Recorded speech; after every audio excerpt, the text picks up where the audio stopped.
you can see how huge this game was. I mean, you can look at like the scenes on the sideline and on the field after guys hugging each other on the Michigan sideline. The players, you can see the Harbaugh's face.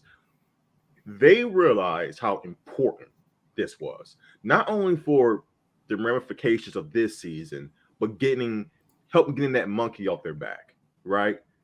Typically, and by all means, the script was playing out sadly like it normally does. Michigan gets off to a solid start, well, besides the first quarter, but Michigan seems to be, for the most part, the better team throughout the day.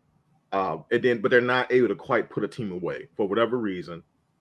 Some self-inflicted mistakes and etc. And it looks like, okay, now Penn State is hanging around. All of a sudden, here they come. They go on a drive.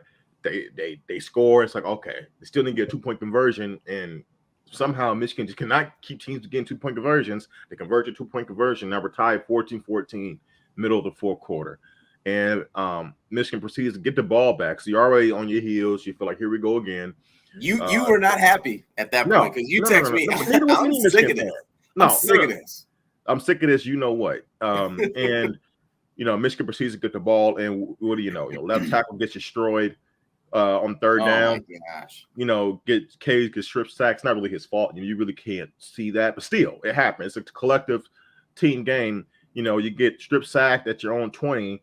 Penn State takes over, gets a field goal. Michigan defense does a really good job not folding, keeping Penn State out the end zone. Penn State kicks a field goal, but now they score 10 points. What was it? No, not 11 points or whatever it was. 11 points in a matter of a few minutes. And now you're down.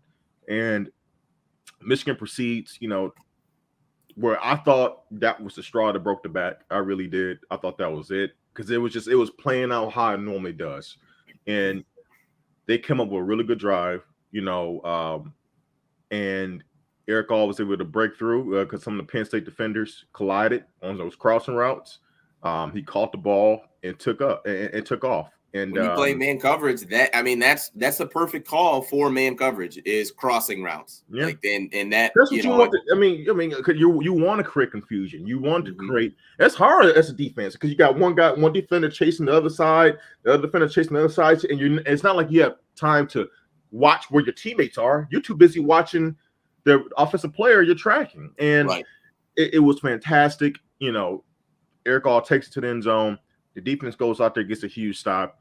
And, man, it was just great to see, man. This was one of those games where, it's November. This is I think Jim Harbaugh 16-14 in this era in November, in Michigan, compared to being 41-9 September through October. So this has been the Achilles heel for this team during this time here. And it was a gritty, strong, mentally tough win. Road win against a ranked opponent. Maybe not in the CFP, but in the AP top 25. And you can't take that away from these kids. They fought, and they knew exactly what was on the line. They knew exactly what stigma was against them. And all the credit goes to them. But there were definitely some things that stuck out today. And that's things that you tweeted about, Desmond. No JJ today. And that's interesting. It's not like I'm upset to see that. We both wanted, like, hey, man, either you give them drives or you dish this. You can't be doing this, breaking up momentum during drives, trying to throw them in there. We didn't see JJ didn't get one snap today, I don't believe. Not from what I saw. No. Hey, man, this is winning time. You go with your main guy, and it looks like that's what that coaching staff decided to do today.